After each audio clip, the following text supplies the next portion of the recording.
C'est une nouvelle page qui s'ouvre en Allemagne ce mercredi. Adieu Angela Merkel, place à Olaf Scholz. Le Bundestag va élire son nouveau chancelier. Il sera à la tête d'un nouveau gouvernement de coalition inédit. Avec les sociodémocrates, les Verts et les libéraux, on verra quelles sont les priorités. Le Saoudien arrêté à l'aéroport de Roissy est-il lié aux commandos impliqués dans l'assassinat du journaliste Jamal Khashoggi? L'ambassade d'Arabie Saoudite à Paris assure qu'il y a erreur sur la personne. Des vérifications sont en cours. Et puis ce face-à-face virtuel tendu sur l'Ukraine, le président américain Joe Biden a demandé à son homologue russe des garanties qu'il n'envahirait pas son voisin. Il menace Moscou de fortes sanctions. Vladimir Poutine, lui, veut des garanties que l'OTAN ne s'élargira jamais à l'Ukraine. Les précisions dans ce journal. Bonjour à tous et bienvenue si vous nous rejoignez sur France 24. Journée forte en émotion ce mercredi en Allemagne. C'est une nouvelle page qui va s'ouvrir. Plus de 2 mois après les législatives, c'est aujourd'hui que le pays fait officiellement ses adieux à Angela Merkel. Restée 16 ans fidèle au poste, le Parlement, le Bundestag, va élire l'ancien ministre des Finances Olaf Scholz, nouveau chancelier. Le chef du SPD va donc prendre la tête d'une coalition tripartite inédite. Les précisions de Sérine Bey. Un accord qui doit sceller un gouvernement de coalition tripartite. Tous sont des représentants sociodémocrates, libéraux ou écologistes. Le futur chancelier Olaf Scholz a souhaité un gouvernement paritaire, avec des femmes nommées à des postes clés, comme le ministère de l'Intérieur ou encore celui des Affaires étrangères. Comme ses prédécesseurs, il réservera sa première visite à la France. Meine erste Reise wird mich deshalb auch nach Paris führen. Das hatte ich sehr früh angekündigt und dem werde ich auch nachkommen. Und es geht dann gleich weiter mit all den Zusammenkünften in Brüssel, die dann ja auch bald zu dem Europäischen Rat führen und vielen Treffen mit europäischen Freundinnen und Freunden. Dans quelques heures, une page va donc se tourner en Allemagne où Angela Merkel aura conservé son poste durant 5860 jours. S'il se définit comme un héritier de sa prédécesseur, Olaf Scholz entend se démarquer en plaçant au cœur de ses préoccupations la protection de l'environnement. L'ex-maire d'Hambourg doit aussi faire face à un défi de taille, la flambée de l'épidémie de coronavirus en Allemagne. Sie musste sich mit verschiedenen Krisen beschäftigen, die nicht im Koalitionsvertrag standen. Und da ist eben die Frage, ob Scholz das kann, wenn etwas passiert, oder wie jetzt ja auch die Corona-Pandemie, was nicht in ihrem Koalitionsvertrag festgelegt ist. Olaf Scholz insiste, il compte très rapidement faire voter l'obligation vaccinale dans le pays. Une mesure qui devrait entrer en vigueur en février ou mars. Également parmi les priorités du futur chancelier, le redressement de l'économie allemande, alors que la croissance se révèle plus faible qu'annoncé et que l'inflation est de retour. C'est une interpellation qui tombe mal pour Emmanuel Macron, 3 jours seulement après ses retrouvailles avec l'homme fort de Riyad, le prince héritier Mohammed Ben Salman. Un citoyen saoudien, en effet, été arrêté ce mardi à l'aéroport de Roissy en vertu d'un mandat d'arrêt international émis par la Turquie. L'homme est soupçonné d'appartenir au commando qui a assassiné le journaliste Jamal Khashoggi. Problème, l'ambassade saoudienne en France assure qu'il y a erreur sur la personne. Précision de David Gilberg. L'arrestation a eu lieu dans la matinée de mardi à l'aéroport parisien de Roissy-Charles de Gaulle. Un Saoudien de 33 ans est interpellé par la police aux frontières alors qu'il s'apprête à embarquer pour rentrer dans son pays. Celui-ci serait Khalid Al-Otaibi, membre du commando venu de Riyad, qui a assassiné le journaliste saoudien Jamal Khashoggi le 2 octobre 2018 dans le consulat du Royaume à Istanbul. Il faisait partie du groupe responsable de la réception du corps ou des bouts du corps de M. Khashoggi et a priori, il ferait partie de ceux qui ont déterminé où ce corps allait être caché. Donc cet individu pourrait avoir des informations extrêmement importantes pour la justice et pour la famille. L'Arabie saoudite parle d'une erreur d'identité, mais des sources policières françaises confirment qu'il s'agirait bien de cet homme qui aurait voyagé plusieurs fois en France ces dernières semaines. Un mandat d'arrêt international contre lui et ses complices présumés avait été émis par la Turquie. Actuellement en rétention judiciaire, il pourrait être extradé vers ce pays. La veuve de Jamal Khashoggi s'est félicitée de son arrestation. Je salue l'arrestation aujourd'hui en France de l'un des meurtriers de Jamal. La France doit le juger pour son crime ou l'extrader dans un pays capable et désireux d'enquêter et de le poursuivre, de même que la personne qui a donné l'ordre de tuer Jamal. Le meurtre et le démembrement du journaliste et opposant avaient provoqué une crise profonde entre l'Arabie saoudite et ses alliés occidentaux. Face aux accusations, notamment de la CIA, le prince héritier Mohammed Ben Salman a toujours nié être le commanditaire de ce crime. La justice saoudienne a condamné 8 membres présumés du commando, dont 5 à la peine capitale, ensuite commués en peine de prison. L'arrestation de ce mardi sur le territoire français intervient 3 jours après la visite d'Emmanuel Macron à Riyad. Une visite justement critiquée pour avoir remis sur le devant de la scène le régime à l'origine du meurtre de Jamal Khashoggi.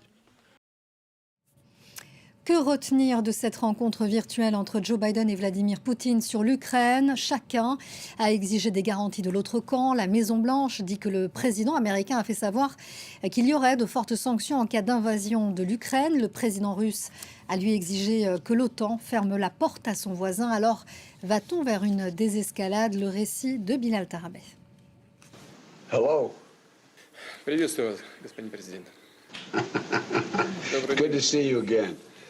Un président américain amical et un Vladimir Poutine détendu, c'est ce qu'a montré la télévision russe en diffusant le tout début de la conversation entre les deux hommes.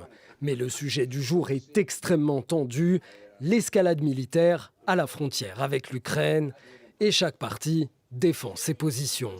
Washington menace Moscou de sanctions économiques fortes, entre autres, en cas d'invasion russe de l'Ukraine.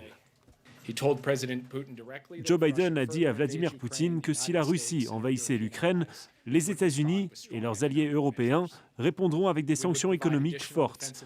Nous fournirons du matériel de défense supplémentaire à l'Ukraine, supérieur à celui que nous lui fournissons déjà. Et nous renforcerons nos alliés sur le front Est avec des moyens supplémentaires.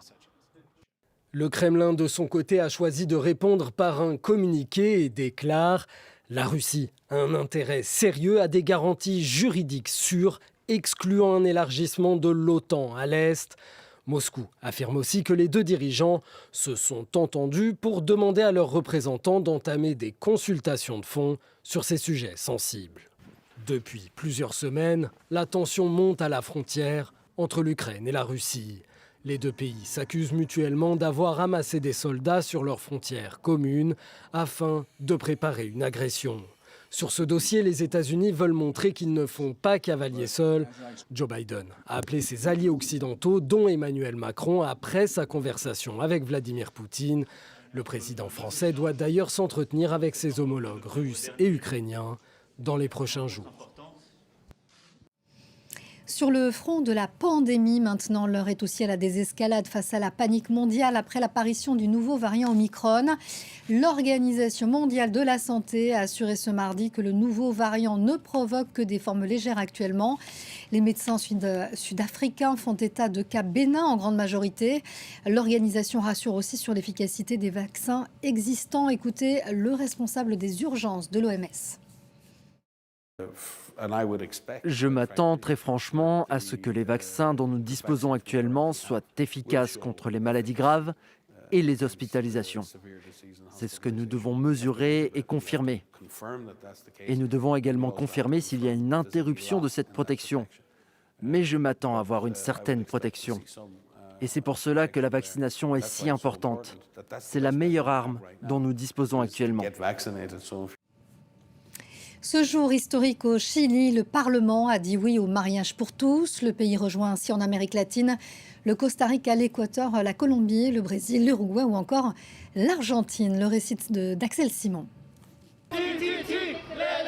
Les militants du Movil, le principal mouvement en faveur de l'égalité des homosexuels au Chili, peuvent manifester leur joie.